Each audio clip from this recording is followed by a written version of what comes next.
Welcome to this episode, part 38, on depression. Osho said that nothing lasts forever. Depression will go away. You will be grateful for being depressed because only through that depression does this possibility of happiness arise. According to Carl Jung, depression is like a lady in black. If she arrives, don't drive her away, invite her to sit down, treat her as a guest, and listen to what she has to say. Most people see depression as an enemy, quickly classifying it as an illness that blocks our energy, extinguishes our desires, and locks us into absolute paralysis. We want to fight it, take a pill, and make it disappear as soon as possible. However, often it is a favorable and fleeting state that allows us psychological adjustment, helps us gain energy, and allows us to connect from a different perspective if we know how to take advantage of it. To understand it from Jung's perspective, we must look at our persona and our shadow. The persona is the social mask we use to please the world, the perfect employee, the always cheerful friend, the ideal child. The problem arises when we identify so much with the mask that we forget who we really are. Everything we repress, our genuine desires, our anger, our unlived creativity, accumulates in the basement of the mind, the shadow.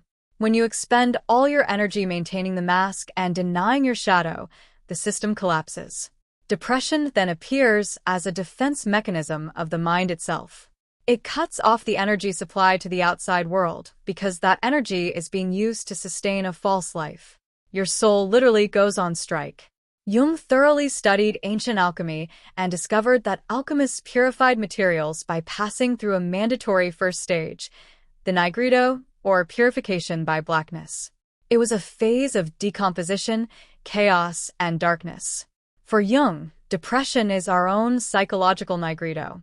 It is a necessary descent into the underworld of our unconscious. When you are depressed, the lack of interest in everyday things forces you to look inward. It strips you of superfluous egos. You can no longer pretend that everything is fine. Depression forces you to hit rock bottom so that you stop running from the internal conflicts you have ignored for years. To listen to this guest, Jung proposed tools such as dream analysis, where the unconscious speaks unfiltered through symbols. Active imagination, engaging in direct dialogue with the moods or figures that arise during distress.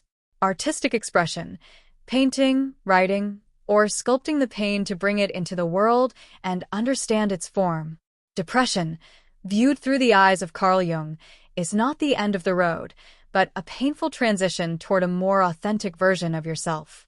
It's your psyche's desperate attempt to heal, forcing you to bury what has already died in your life to make way for the new.